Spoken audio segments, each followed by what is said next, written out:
20 years ago, the Greek national team pulled off what is arguably the greatest underdog triumph of them all. A country that had only ever qualified for 2 tournaments previously and had never won a game at either, went all the way to emerge victorious at Euro 2004. But did people appreciate this achievement at the time? No. They were described by The Guardian as the only underdogs in history that everyone wants to see get beaten. The love of an underdog story bumped up against the reality of the underdog. If your opponent is stronger, faster and more technically gifted than you, then you can't expect to win a straight fight. You have to instead nullify these qualities and drag your opponent down to your level, and that doesn't exactly lend itself to high quality football. Fortunately for Greece, they had employed a man who had some experience in these matters. Across 14 years in charge, Otto Rehhagel had transformed Werder Bremen from newly promoted minnows to champions, winning both the Bundesliga and German Cup twice, as well as having success in Europe, winning the European Cup Winners' Cup. Rehhagel had less success at Bayern Munich, where his old-school tactics and condescending way of talking didn't go down well with FC Hollywood, getting fired just days before the UEFA Cup final. He immediately found success again though, getting promoted in his first season at Kaiserslautern, then winning the Bundesliga the next. His year at Bayern suggested he might not be suited for managing a mega club, preferring a level of control they were unwilling to give him, but he clearly excelled as an underdog. Rehhagel's strategy was what he called controlled offence. This involved big, strong, aerially dominant defenders, covered by a sweeper, and attacks down the wing to feed a striker who was strong in the air, such as Rudi Völler or Karl-Heinz Riedler. He had left Kaiserslautern in October 2000 and originally wanted to manage the Austrian national team, allowing him to enjoy living in Vienna but remaining close to his homeland, with a view to returning to a Bundesliga club or maybe even the national team. He ended up in Greece instead though. The size of the task that faced him soon became clear when they were thrashed 5-1 by Finland in his first match. The Greek national team had fallen into disarray following their failure to qualify for the 1998 World Cup. The team had been completely discredited, recalled Antonis Nicopolidis. They didn't themselves believe that they could achieve anything. They picked which games to play. They would be there for one match, gone the next, and this resulted in ongoing infighting among the players. What bothered me the most was that there was no real desire to wear the colours of your country. This was a culture that the Greek FA, the EPO, had created though. When Greece qualified for the World Cup for the first time in 1994, they sent the team out a month early and paraded them around, charging for meet and greets. Spending their time surrounded by fans and journalists rather than focusing on football, the team lost all 3 group stage games, failing to score a single goal and conceding 10. The EPO didn't have any money, said team manager Yorgos Papallanis. It failed to even cover the players' travel costs. They would put up the players in cheap short-stay hotels and have them train at any ground that happened to be free. Despite this lack of funds, hordes of EPO officials would tag along on any trip, taking up seats on the plane or demanding to have their picture taken with players at the hotel. Worst of all, they would offer the manager suggestions. This politicking plagued Greek football, with the national team comprised of even numbers of players from each of the major clubs, rather than who deserved to be there on merit. It was a public relations situation, remembered Demis Nicolidis. This many players from Olympiakos, this many from Panathinaikos, this many from AEK. In those days, the manager would receive a lot of pressure and interventions regarding who he wanted to call up to the squad in the final lineup, said Theodoros Zagorakis. These came from the administration. How exactly could the players be expected to take the national team seriously when their bosses didn't? These issues had been highlighted by previous manager Angel Iordanescu. Iordanescu's stint was an oasis, said Nicolidis. He was a very serious and strict manager who gave the impression that he would do good work. However, we didn't get to work with him much. Less than a year after his appointment, the Romanian quit. Iordanescu made a serious attempt to change things, recalled Nikos Dabezas, but he didn't receive any support, so we remained victims of the same situation. The EPO went with a Greek, Vasilis Danil, as his replacement. He could be more easily influenced, yet the team saw little improvement. Things wouldn't change with a Greek manager, said Yorgos Karagounis. We had to find someone indifferent to all that, who wouldn't be affected by it. Despite the raft of problems Greece had, there was potential there. A month after getting thrashed by Finland, they managed a draw against England, only denied a win by David Beckham's famous injury time free kick. Rehhagel made many of the same demands as Iordanescu had. On the first day of preparation for Euro qualification, Greece were forced to miss training after torrential rain flooded their hired pitch. Rehhagel lost it, recalled Papallanis. Everyone understood, they were worried. He would put a lot of pressure on Vasilis Gagatsis, and that's how they somehow were able to finish the work and deliver him a new training pitch. Rehhagel provided the blueprint for the structure, even the offices, and they put it together really quickly. He started convincing Gigatsis that in order to succeed, you have to treat your players like stars. The best hotels, the best food, the best flights, the best of everything. He considered that self-evident from his time in Germany. He wouldn't accept that his demands wouldn't be implemented. He was insistent. Rehhagel also demanded that the players be isolated from all the officials and journalists that had previously clung to the team. This created political problems for Gigatsis, who relied upon the votes of these officials for his power, and these journalists to avoid criticism. In the beginning, for about a year, I was under constant pressure to kick him out, he said. The media, following a narrative driven by specific journalists, were prominent in this sphere of influence, in supporting the faction agitating for change. Impressions were distorted in an attempt to create the necessary conditions for a change of manager. Rehhagel himself had taken measures to avoid this toxic influence. From very early on, he realised that if he chose to stay in Greece, he would receive a lot of pressure, said Papalounis. They were trying to tell him who to call up. I was aware that he would have been under enormous pressure had he been staying here, said Takis Fissas. Even the president said call up so-and-so, but he didn't want that. He didn't want to have to listen to them and be put on the spot. Rehhagel even turned down the 2 options Gigatsis offered him as goalkeeping coach. He didn't want anyone connected to the world of Greek football, said Papalounis. Rehhagel instead aimed to keep his circle small. Initially, he even said he wasn't looking for a proper assistant, but rather a translator who knows football. Fortunately for him, Yannis Topalidis, a former player who was born in Greece but had spent all his career in Germany, now a scout for Hertha Berlin, was looking to return to his homeland. Topalidis was much more than just a translator though, earning him the respect of the players. He was a trainer, he did the warm-up, he would analyse the opponents, recalled Kostas Katsaranis. Topalidis played a very important role in building the relationship between Rehhagel and the players, said Papalounis. He was fair with everyone and brought them close to the manager. He would update Rehhagel fully about each player. When Otto was away, Topalidis would do all the work, so he was committed. I've never seen a better assistant to a manager. Rehhagel was a very good coach, but he didn't have a Greek mentality. If it hadn't been for Topalidis, Rehhagel wouldn't have remained. He would have abandoned us long before the Euros. With these changes, Rehhagel was able to make international duty less of a chore and more of a privilege. The difference was that you could tell that they had started to respect us and take notice of us, said Nikolaidis. It only took small steps on the part of the EPO. No more executives near us.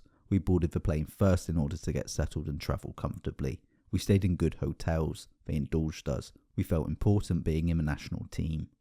Heading into Euro 2004, this was perhaps a real advantage Greece had over some of the major nations. Whereas most took these luxuries for granted, the Greeks were genuinely grateful.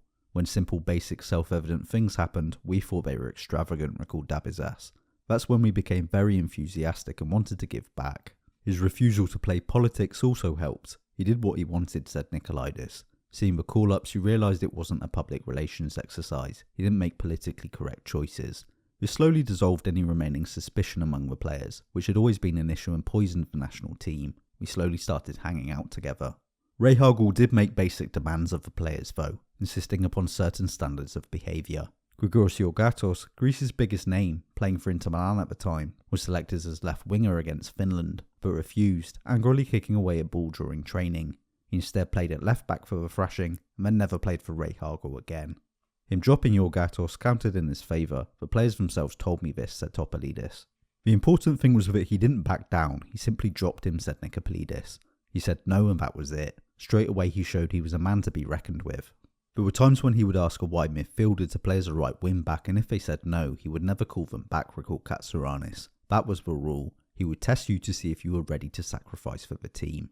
Kostas Konstantinidis was another to be exiled. According to Nikolaidis, Konstantinidis was the person Rehhagel spoke to the most because he spoke German. Konstantinidis made a rude gesture towards him and then he dropped him. When that happened, when we saw him dismiss the player he had been closest to, we realised that he just didn't care. He would only be strict when he thought you were completely out of line, said Nikolaidis. When it came to important issues, he wouldn't back down. He was unwavering, but it never happened over details. It was like an informal agreement. We proved with our actions that we agreed with what he set out to do, and were there to serve his principles. Rehhagel rarely had to step in though, as he had a mature squad of players. The press was going on about Rehhagel's iron discipline, but he barely went beyond the basics, said Karagounis. He was lucky to have come across such great people, especially once he got rid of those that he considered harmful to the group. After that, there was no reason for him to enforce any rules himself. Our hearts were in the right place. Rehhagel made major changes off the pitch, but he carefully constructed his team on it too.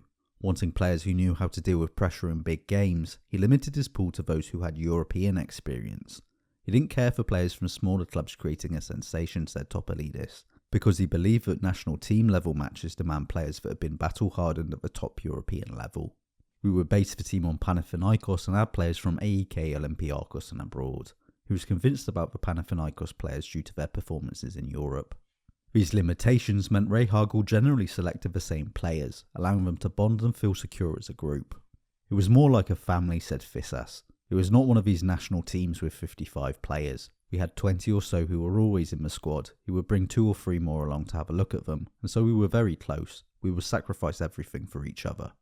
The core remained stable, said Nikopoulos. It made the players feel that the manager is always there for them, protecting them. When there is a massive influx of new players, the rest lose their motivation because they lose that sense of security and trust.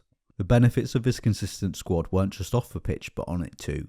We knew our teammates' style, said Karagounis. It's very important to be aware of your teammates' behaviour and style with or without the ball, which is why offensively we played almost without thinking. Rehhagel had originally intended for Greece to play attacking football, but a series of friendlies before qualification changed his mind. They conceded 2 goals each against Estonia, Cyprus and Sweden. A match against Belgium in which Greece recovered from going 2 goals down to win 3-2 was the final straw.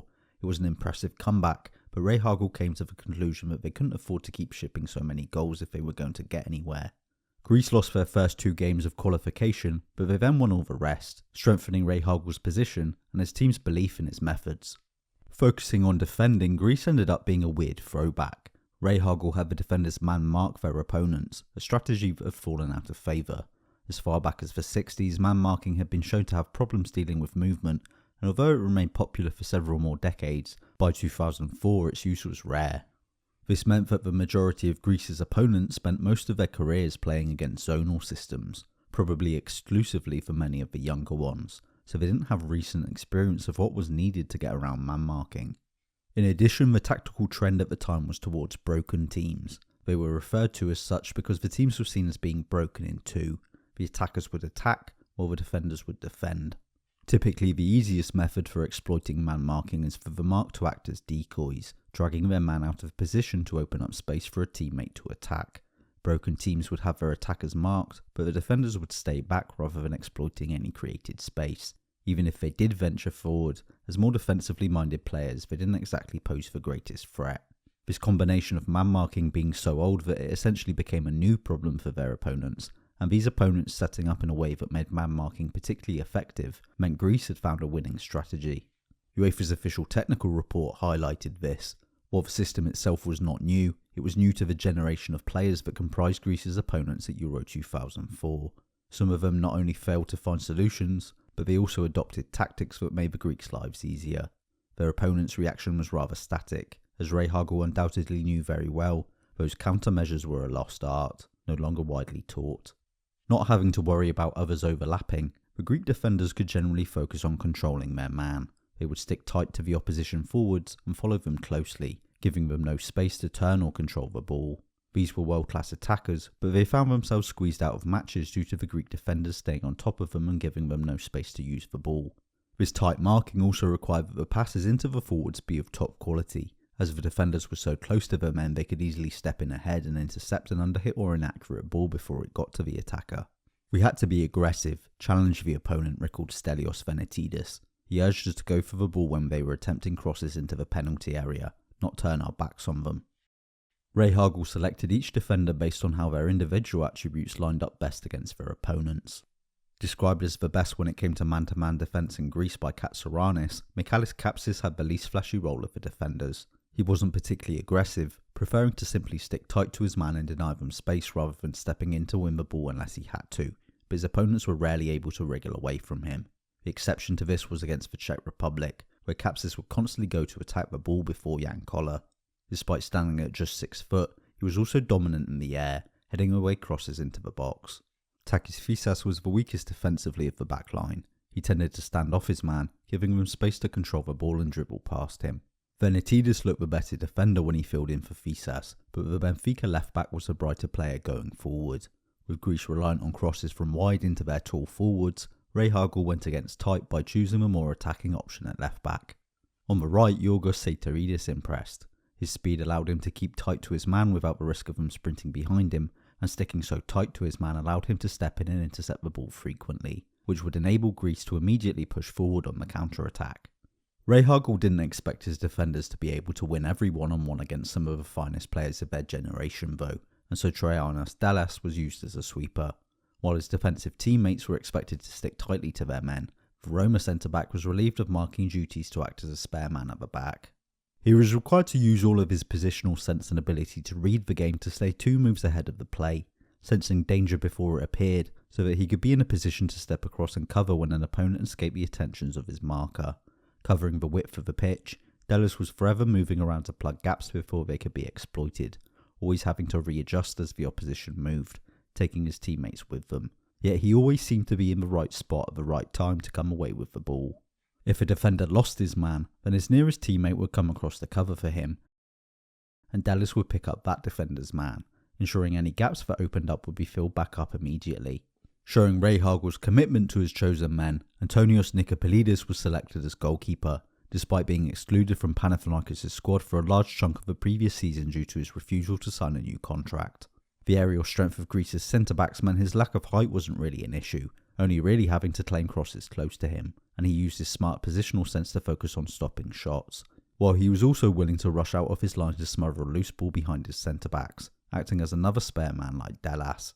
While the defenders were under strict man marking orders, the midfield was given greater room to interpret the needs of the team. An opposition attacking midfielder would be man marked, but the deeper ones didn't usually need to be. Usually staying narrow, Greece's midfielders would typically get tight to the opposition's deeper midfielders early in the build-up to discourage passing through the middle and force the opposition wide. But once the opposition began to venture forward into attack, they would desert these duties. After all, the likes of Albelda or Costinha sat in front of the defence weren't really attacking threats, so the Greek midfielders' defensive abilities were better off elsewhere.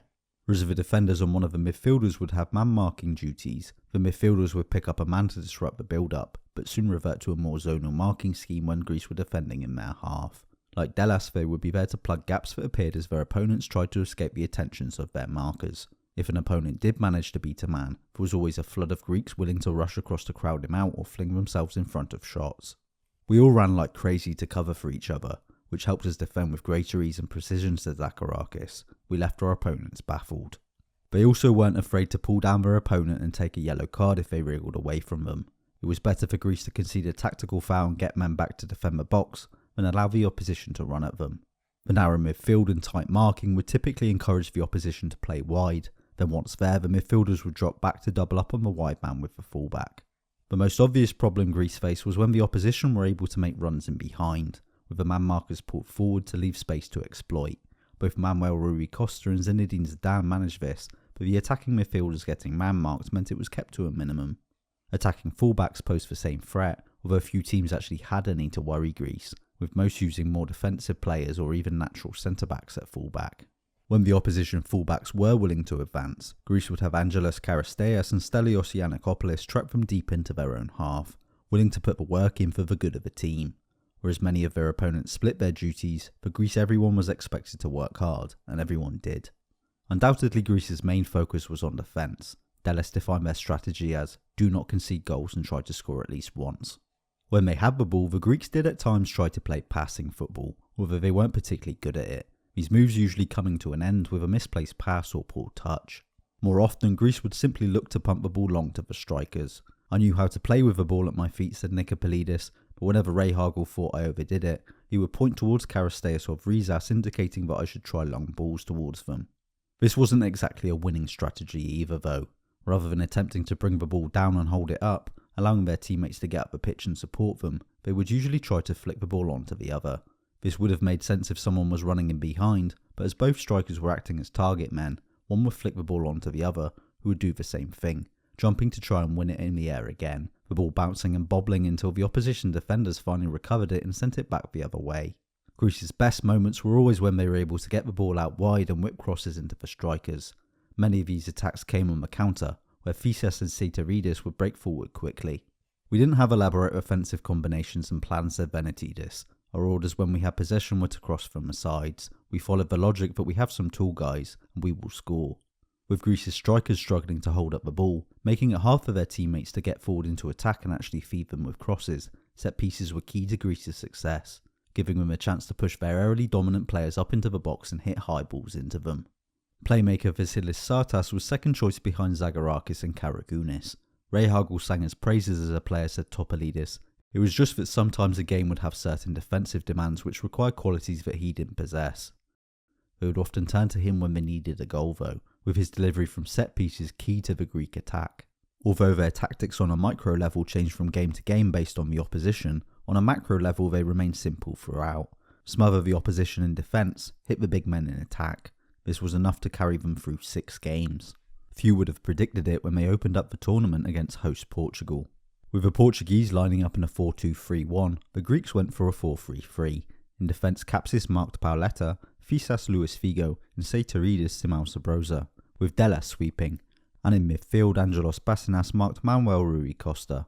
The Greeks took the lead after just 7 minutes, when Paulo Ferreira gave the ball away in his own half, allowing Karagounis to drive through the middle and fire a low shot inside the near post.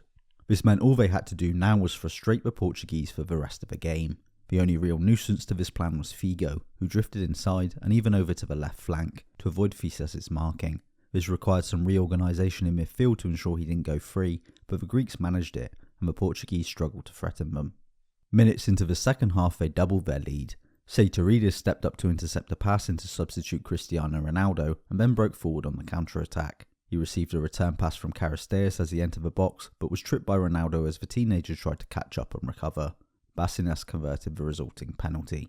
The Greeks bunkered down in their own half for the rest of the game, but Portuguese chances remained few and far between. A late consolation goal was all the hosts could muster as Fisas lost Ronaldo at a corner and he headed home. Just 1 game into the tournament, this Greece side were already the most successful in their history. In their next game, Greece came up against a familiar foe, having faced Spain in qualification. Kapsis would mark Fernando Morientes, Fisas Joseba Echeverria, and Seitaridis Vicente. However, Spain were playing with a second striker, Raul Gonzalez. To complicate matters, Raul had a tendency to drop back into midfield too, so Rehhagel brought in Kostas Katsourannis. Katsourannis was a defensive midfielder comfortable filling in at centre-back, so while others might have been uncomfortable getting dragged into unfamiliar positions, he was happy to follow Raul whether he stayed in attack or dropped off. Greece found the game tougher going than they had against Portugal. Spain were immediately reclaiming the ball when Greece sent it long, and they struggled to deal with Spain's superior passing, giving away lots of fouls. The Spaniards took the lead after 28 minutes, when Raul intercepted Kapsis' back pass to Delas and set up Morientes. Greece's victory in the opening game had thrown a spanner in the works though. Having only managed 1 goal against Russia, and wary of a 3-way tie in the group, Spain searched for more goals.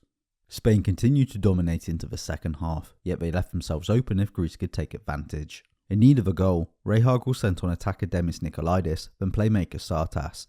Greece continued to struggle, but in the 66th minute Sartas received a ball from a throw-in and launched a long ball over the top.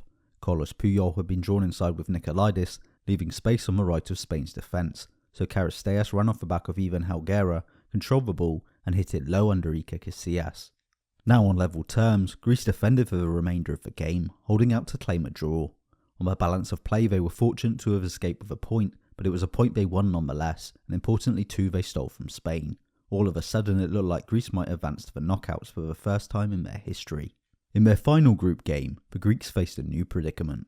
Against Portugal and Spain, no one had expected anything of them, so they had nothing to lose. Now against Russia, they were favourites and had a place in the quarter-finals on the line. Just 70 seconds into the match, Greece went behind. From a long ball, Delas' clearing header bounced back the other way off Dmitry Bulikin, and Dmitry Kirichenko got his foot to the ball before Katsourannis, attacking the box and poking it past Nicopolidis. A quarter of an hour later, Russia doubled their lead, as Bulikin got free of Delas at a corner to head home. Greece only needed a draw to advance, and here they were throwing it away. It showed that we couldn't justify being called the favourites, Venetidis reflected. It felt like the exact opposite of the game against Portugal. Russia, on the other hand, seemed liberated because they didn't have anything to prove, unlike us. There was a half hour where we didn't know left from right. It was awkward. Russia then proceeded to give the Greeks a taste of their own medicine, sitting back to defend their lead and breaking forward on the counter. After everything they had achieved in the opening 2 games, it was all suddenly unravelling. Rehhagel didn't even wait till half-time to make a change, bringing on Sartas for Bassinas. They needed his creative skills more than they needed the others defending. A minute after the substitution, they pulled back a goal. Again from a throw-in, Karisteas received the ball and looped it high into the box. Dimitris Papadopoulos fought for it in the air, and Vrizas pushed away Roman Sharonov to collect it in the box and dink over Vyacheslav Malafeyev. It was a much-needed boost before the half-time break. An older Greek team would have lost 5-0, said Katsourannis. This one didn't though. They failed to make a comeback in the second half, yet they kept the score to 2-1. With Portugal beating Spain in the other match, Greece finished second in the group, on equal points and goal difference with Spain, but progressing thanks to having scored more goals. Although France lined up in a 4-4-2 formation just as Spain and Russia had, Greece had a new plan to deal with them. Capsis marked David Trezeguet, yet while Katsourannis continued on, this time he was moved forward into midfield. Instead it was Seitorides that was chosen to mark Thierry Henry. With Henry's speed and tendency to drift to the left, Rehhagel judged Seitorides better suited to follow the striker. With Seitorides occupied elsewhere, Zagorakis took over marking duties of the left winger, Robert Pires. They also came up with a new plan to deal with Zinedine Zidane. When he was wide it was Vizas who would mark him, but when he drifted inside, one of the midfielders would pick him up instead. Partway through the first half, Zidane and Pires switched flanks, so Vizas took over marking Pires, who was happier to stick to the flanks, while Zagorakis, Bassinas and Katsourannis shared Zidane as he roamed, but the pair soon swapped back again, unable to get space. With Seitorides and Zagorakis occupied, Vicente Lizarazu overlapping from fullback created some problems for the Greeks, however the rest of the French team were defensive players, posing little threat. As a result, France were left frustrated by Greece's close marking. Their creative players suffocated. 65 minutes in, with nothing changing for France, Greece sent a long ball forward and won the second ball. They then knocked it wide for Zagorakis, who got to the ball ahead of Lizarazu, giving him time and space to pick out a cross. Katsourannis sprinted forward into the box, attacking the space behind Mikel Silvestre as the French defender confronted Zagorakis, so Lilian Thuram moved across to pick him up, leaving Karisteas free in the middle to head home Zagorakis' cross. Half an hour more of frustrating France was enough to send Greece through to the semi-finals. That's when we won the Euro, said Zagorakis. The victory over Portugal gave us impetus, but that was a landmark game for us. In the semis, they would face the Czech Republic, the only team in the tournament who had won all 4 of their games. Again, Seitorides found himself marking a striker, following Milan Baros even when he drifted out to the opposite flank. Despite being much shorter, Capsis marked the giant Jan Koller, although Delas would challenge him at crosses and set pieces. Vizas marked Karol Poborski on the left, while Katsourannis was chosen to track Pavel Nedved, whose tendency to drift inside meant Katsourannis generally played in his usual central role. Zagorakis was brought inside to mark Tomasz Rosicki. This setup saw Greece once again frustrate their opponents, but the Czechs managed to do what no one else had, frustrating the Greeks right back. On 90 minutes, the match stood at 0-0. Heading into extra time, it was now that Greece decided to go for it. In injury time of extra time, Greece won a corner. Sartas had once again been sent on as a substitute to provide some creative spark, and here he whipped an across towards the near post.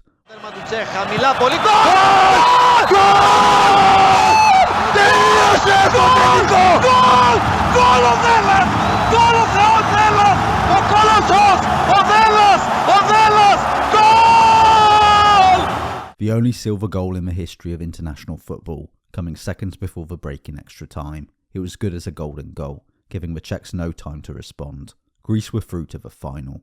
The final would be a replay of the opening game, with Greece facing host Portugal. The Portuguese made 5 personnel changes from the first meeting, but they kept the same 4-2-3-1 shape, so the Greeks could simply repeat their tactics from the opener, with Katsourannis replacing the suspended Karagounis. Portugal seemed to have a much better idea of how to defeat Greece this time around though. In the opener, Figo would constantly drift around, but now his attacking teammates would do the same. Seitorides and Vizas would mark Figo and Ronaldo, however the Portuguese would drift far away from their positions, so the Greek defenders were often caught in 2 minds whether to follow them or let them go.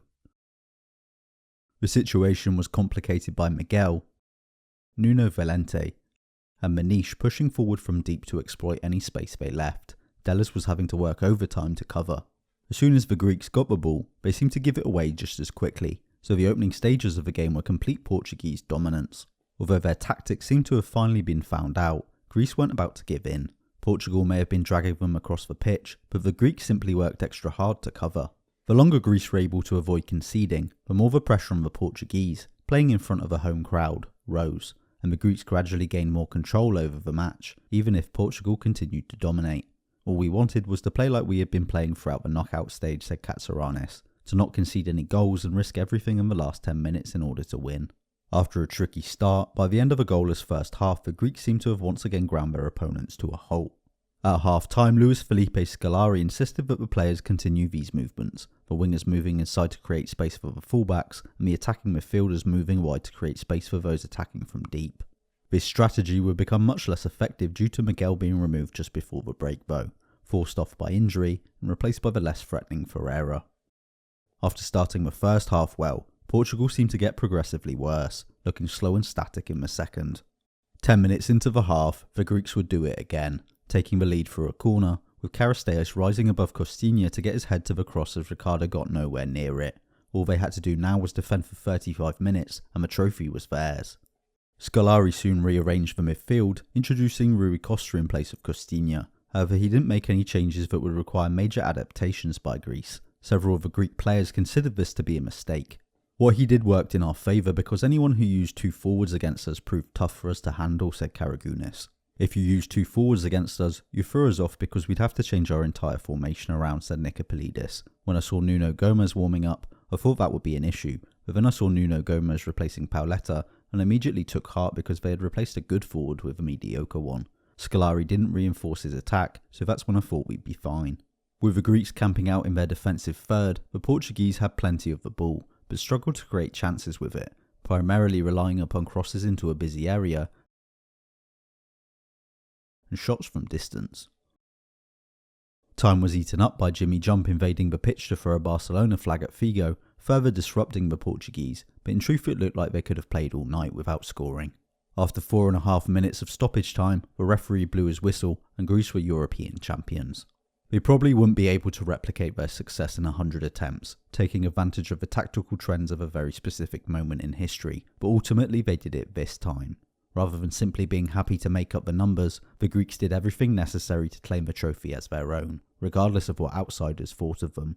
Every step of the way, the Greeks did what had previously been impossible for them. They scored a goal at a major tournament, they won a match, they made it out of their group, they beat the reigning champions, they beat the best performing team in the competition, they made the final, and then they won it all.